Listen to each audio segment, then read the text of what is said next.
bi ku ne xam ni nga mel ak waa kër Cheikh Seydil Hadji Malick ñu gis ni nga mel ak Serigne Abdoul Aziz Al Amine tey nga jël teraangay ñëw fii ngir fas yéene jox ñi nga xam ñooy jullit yàlla yi ndogu fii ci Carrefour bi nga ñëwee tey ba nit ñi daw songu la nga gis ni nga leen koy joxe lan nga yëg ci sa yaram. alhamdulilah jërëjëf Mame Ndokh TV jërëjëf waa média yi ginnaaw bi ma sante yàlla julli ci yonent bi sallallahu alayhi wa sallam maa ngi gërëm suñu ñaari waajur di gërëm kër gii ñu nekk muy kër Cheikh Seydil Hadji Malick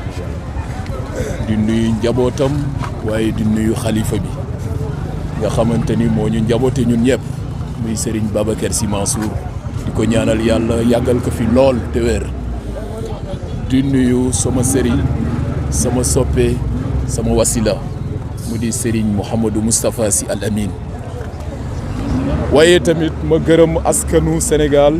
gërëm askanu Tivaouane ci yar ci discipline ci tey bi leen yàlla dénk tey ba ñu mën a joxe suñuy ndogu ci yar ndaxte dama leen a tere di ameel ak doomu aadama yi ndaxte am na doomu aadama yoo xamante ni li ñuy njëkk a souligner mooy que dañu gis ni bu ñu dee joxe ndogu dañuy baare tali te xamuloo ni y a des inconvénients yu nga xamante ni mën na am ci biir joxe ndogu bi ñu xalaat ak service technique yi ñu ni bu ñu baare tali nañu jéem a évacuer les véhicules pour ñu dem ndax dañu seetlu am na ñi nga xamante dañu nekk en urgence duñu tal sax ndogu ndax lu leen yitteel moo gën ndogu loolu tamit ñu gën ci ñaaxaat suñu mbokk yi nga xamante ni ñoo ngi koy baaxantal ci réew mi di ko joxe ndogu parce que partout dans le Sénégal boo xoolee ñoo ngi joxe ndogu mais ñu gën a bàyyi xel loolu lu am solo la ba tax na lii mbébét la bu jeunesse bi def te di ko woote ci stabilité moo di yar ci dal ndaxte réew mi bu ñu waxee Sénégal pays de la teranga la ñuy wax moo di fasalante kóllëre waaye tamit di defante teranga te looy bokk na ci ndax bu ñu sent ni rek am na ñu nekk seen i biiri kër di taal seen i climatiseur di naan seen ndoxu Evian bu ñu filtré am na ñi nga xamante ni amuñu ko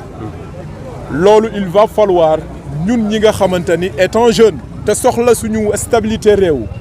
soxla tamit li ñu mag ñu baaxi taataan di ñu ko jàngal mu di Cheikh Seydil Hadji Malick mu di Baye Niass mu di Cheikh Ahmadou Bamba donc ñun ci principe yooyu la ñu war a taxawee ndax ci taarixi réew mi gis nañ ni Cheikh Seydil Hadji Malick dem na rendre visite Cheikh Ahmadou Bamba Cheikh Ahmadou Bamba ñëw na fii ci dëkk bii di Tivaouane ngir di seet ci Cheikh Seydil Hadji Malick te ci teraanga la ñu ko sës donc kon ñun ci tànk yooyu la ñu war a taxawu war a xool ndaka la ñuy def di sax ci teraanga boobu ci yar ak i teggin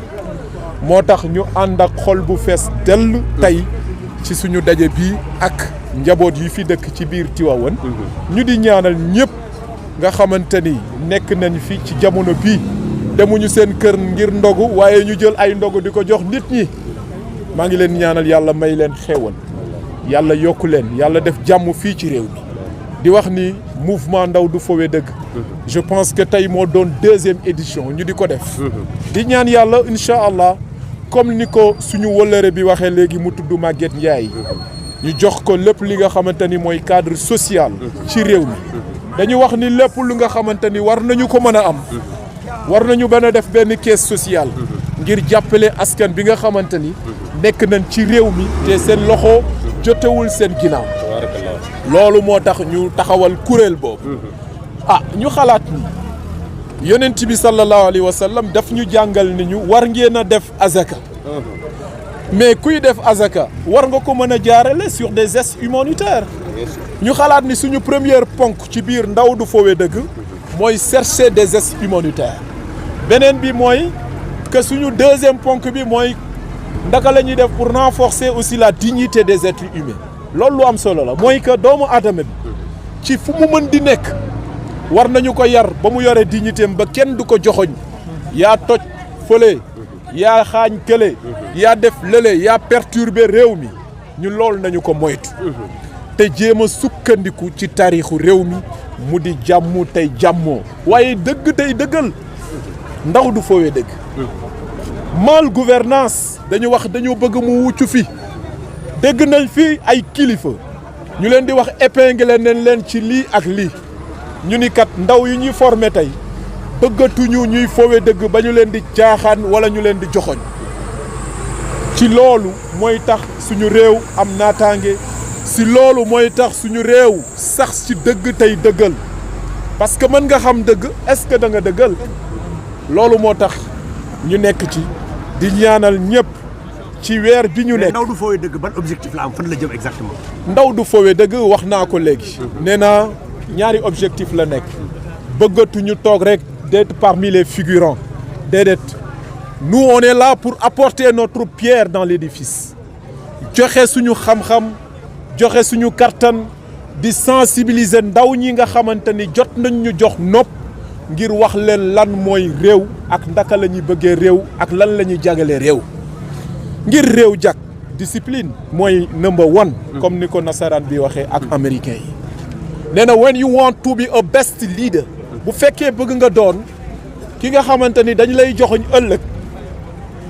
bu fekkee bëgg nga doon ndaw yi nga xamante ni dañ lay joxoñ mën a am yaakaar ci sa réew da ngay def li nga xamante ni mooy sàmm sa jikko ba nga xamante ni doo luubal alalu réew sàmm sa jikko ci discipline loolu la ñu soxla rawatina fii ci département de Tivaouane loolu moo tax ñu ñëw fii ànd feek ak suñu nawle yi ngir mën a joxe ndogu waaye jox leen suñu message bi nga xamante ni moom la ñu nekk ci weeru koor bi nga xamante dañu war a baalonte ak ne bëggante bëgg suñu réew parce que bu ñu bëggee rek bëggantee rek bëgg nañ suñu réew loolu rek moo waral tey message bi ma leen ci jaajëfal bu baax di leen gërëm di leen sant di gërëm waa mouvement ndaw du foowee dëgg ndaxte li ñu fi def jógewul ci poosu président ku ne sa dërëm moo ngi ci biir loolu mooy fayda loolu mooy dignité du ñu xaar rek président ñu ni Moussa Sarr président moom mooy génnee alalam ngir def ko ci biir bu ñu ko defoon tamit ma def ko ndaxte dégagé naa budget ba pare ba teg waaye ñoom ci seen fayda ci seen jom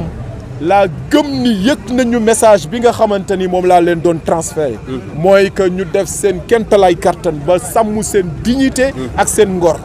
ba nga xamante ni ku ne day sentir ni alalam moo ngi ci bu ko dee joxe da koy joxe ak fierté loolu moom la ñu ñaanal ndaw du foowee dëgg ma leen di ñaanal yàlla defal leen xéewal ak sutura asalaamaaleykum wa rahmatullahi taala wa barakaatu